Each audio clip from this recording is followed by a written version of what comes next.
Hola amigos, ¿cómo están? Yo tejiendo, el otoño me inspira. El otoño es tejido y torta de manzana. Bueno, y de ratos también lo nuestro. Esto también es mío, pero vamos a lo nuestro. ¿Se acuerdan que en el video anterior hicimos un... Mi idea era, a pesar de que habíamos visto teoría pura del derecho y habíamos hablado sobre Kelsen en una serie de videos, era algo general y yo no había enfocado puntualmente en el tema del Estado. Como ahora estamos haciendo una serie sobre el Estado, me volví, en teoría pura del derecho, a ese capitulito, un capitulito, es bien intenso, que habla sobre este asunto. Bueno, en el video anterior les hice la entrada de este tema. Hoy lo, podría decir, condensé en 6 puntos porque no me quiero olvidar. Y con esto vamos a dar por terminada, comillas siempre, nuestra pequeña revisión sobre la teoría del Estado en Kelsen. Vamos al asunto, porque después ya vamos a pasar, como bien les dije, a Spencer, que ya empecé a leerlo, El hombre contra el Estado. Ahí vamos a tener para ser dulce. Pero nos vamos a despedir del maestro Kelsen haciendo estas pequeñas puntualizaciones. Número 1. Se agravia Kelsen principalmente de esa tradicional doctrina dualista, ya lo vimos en el video pasado, vayan, véanlo, si quieren. Y justamente ese dualismo que se plantea entre Estado y orden jurídico como si fueran dos temas distintos. Entonces, lo primero que va a decir Kelsen es que Estado es en todo equivalente y superpuesto al orden jurídico y por lo tanto el orden jurídico es el objeto de la ciencia jurídica. Bien, ahí nos va a entrar el Estado como una y la misma cosa. El Estado no como un ente aparte, sino que es parte de la teoría del derecho. No lo vemos aparte, a pesar de que hablamos del Estado, así como hablamos de otros aspectos en la teoría del derecho. Pero eso no significa ni que lo mistifiquemos, ni que le demos un fundamento de legitimidad metajurídico, una existencia metajurídica. No. El Estado entra en la teoría del derecho, en la teoría pura, bueno, y en la teoría del derecho, si se plantea con una ambición científica, porque estamos hablando del orden jurídico, solo por eso, no porque sea un ente aparte. Bien, el Estado, dice Kelsen, como termina de alguna manera personificándose, no en la figura de un monarca ya, sino en esa abstracción que es el Estado, en sentido más actual, digamos. Bien, entonces al final lo tenemos que tomar como lo que es, tanto que es persona jurídica, bien, entonces es como nosotros en el punto de que somos sujetos de esa vida jurídica y por lo tanto nos podemos definir como un centro de imputación de normas jurídicas. Ustedes saben, las personas comunes y corrientes, yo, ustedes, cualquiera, bueno, los funcionarios del Estado también son personas, aunque a veces no parezca, pero hablemos de los súbditos, o sea, nosotros. Somos considerados, en tanto seres humanos, por supuesto, personas, desde el punto de vista jurídico. Y eso lo que significa es que somos un centro de imputación de normas jurídicas, que el derecho nos nombra como sujetos, nos comprende como sujetos, por lo tanto nos va a imputar derechos, obligaciones, deberes, nuestra existencia jurídica. Bueno, si el Estado se pone en ese plano, no en el mismo, porque ya dijimos que tiene uno preeminente, bueno, lo tratamos como persona jurídica. Bien, es un centro de imputación de normas jurídicas. El tema es que él las crea y después también las crea para él mismo también. Todos los actos del Estado son actos jurídicos. Desde una sentencia particular hasta una ley, pasando por la actividad del funcionariado, de los legisladores, que no son funcionarios, en fin, los estamentos, los jueces, etcétera, etcétera, etcétera. Bueno, pero todo lo que se hace desde el Estado son actos jurídicos y también administrativos. Entonces, eso es lo que nos diferencia de personas como nosotros. Si yo grabo o no grabo este video, para el Estado es absolutamente irrelevante porque estoy en el ejercicio de mi libertad haciendo lo que quiero y no tiene ninguna consecuencia jurídica. Bueno, salvo que acá dijera no sé qué, pero no es el caso. Si me junto a tomar un café con una amiga a las 3 de la tarde o a las 5, obviamente eso es, desde el punto de vista jurídico, es completamente irrelevante. Se trata de actos privados que no tienen ninguna relevancia. ¿Por qué no tienen? Podrían tenerla, algunos otros son privados y la tienen. No la tienen porque el Estado no lo considera así, por lo tanto no le imputa ninguna consecuencia, ni es expresión de un deber jurídico. Yo no tengo un deber jurídico de juntarme con una amiga. Nos juntamos si se nos da la gana, eso no es un deber jurídico. Son actos muy importantes, por supuesto, porque esa es nuestra vida, pero irrelevantes desde el punto de vista del orden jurídico. No sucede así con el Estado, que si queremos metaforizar, actúa, forma su voluntad. Pero ¿cuál es su voluntad? Actos jurídicos, tanto en el plano judicial como administrativo, poder ejecutivo, como en el plano legislativo. Porque el Estado crea la norma jurídica y la aplica, y vaya si la aplica. Bien. Tengamos en cuenta entonces, para terminar con este punto 2, que el Estado no es un ente que está atrás del orden jurídico, es ese orden jurídico con el que coincide total y absolutamente.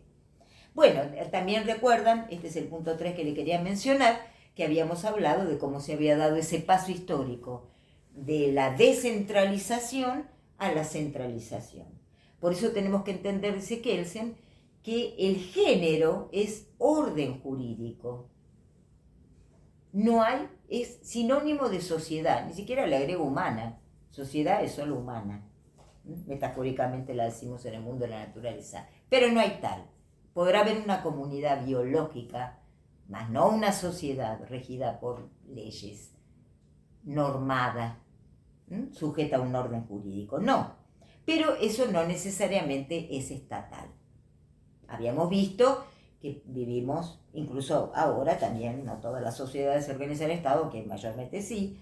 Bueno, pero cómo se va dando ese paso entre el Estado, no el Estado, el orden jurídico difuso, que aplica normas consuetudinarias que ni siquiera están escritas. La humanidad se rigió por esas normas sin escribirlas durante milenios, hasta que llegaron a la escritura.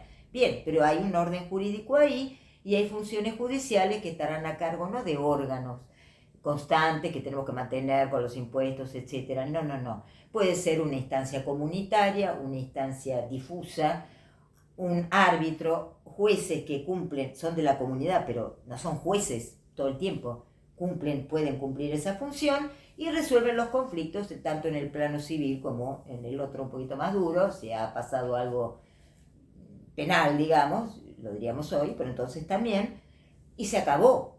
Y las personas ejecutan, el ofendido normalmente ejecuta eso que más que una venganza es el cumplimiento de una sanción penal. Pero no es el Estado, no hay Estado ahí.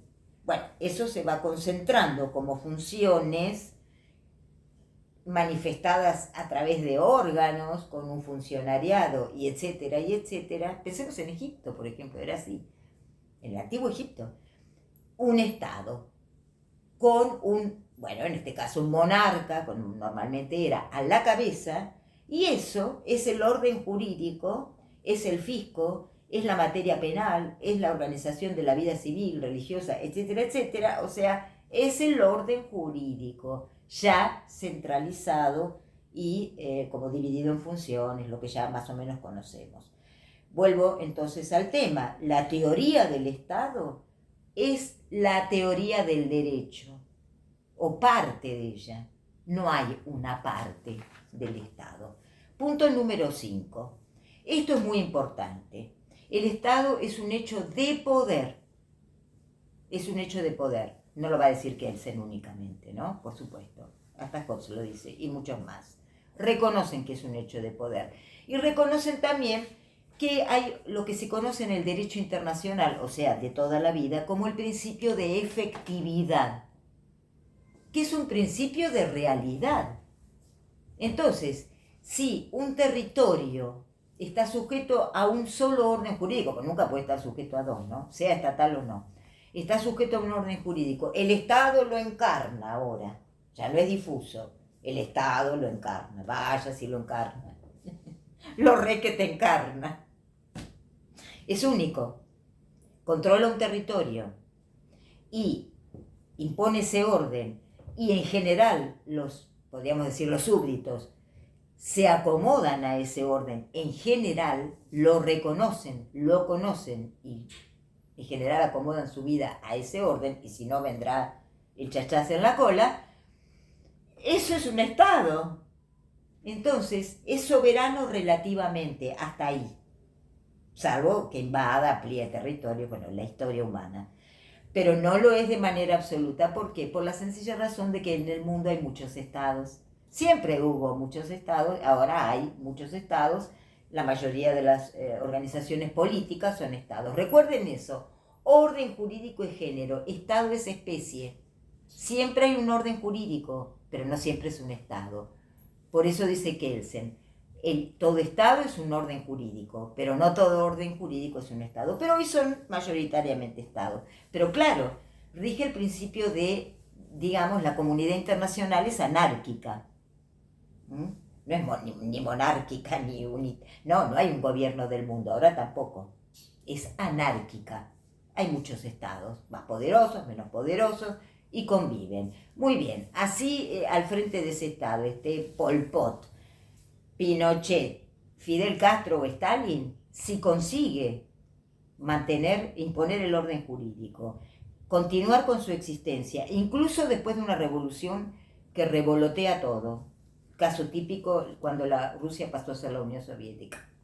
Esa revolución dio vuelta el orden jurídico, por eso es una revolución, pero el Estado siguió, y siguió siendo reconocido. A la larga lo terminaron reconociendo con un principio de continuidad del Estado anterior. Eso es lo que llamamos principio de efectividad. Por eso muchos dicen la única política es la internacional, y tiendo a coincidir, es un hecho de poder. Hay muchos estados y el Estado tiene que convivir, pero si lo hace, consigue lo que mencionamos, muy bien, será reconocido como un Estado. Para terminar, les voy a decir que según el maestro Kelsen, es vano todo intento de justificar al Estado por el derecho.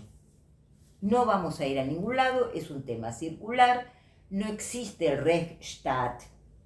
Puede existir como un ideal, claro que es mejor vivir en un Estado de Derecho más o menos tranquilo, por supuesto.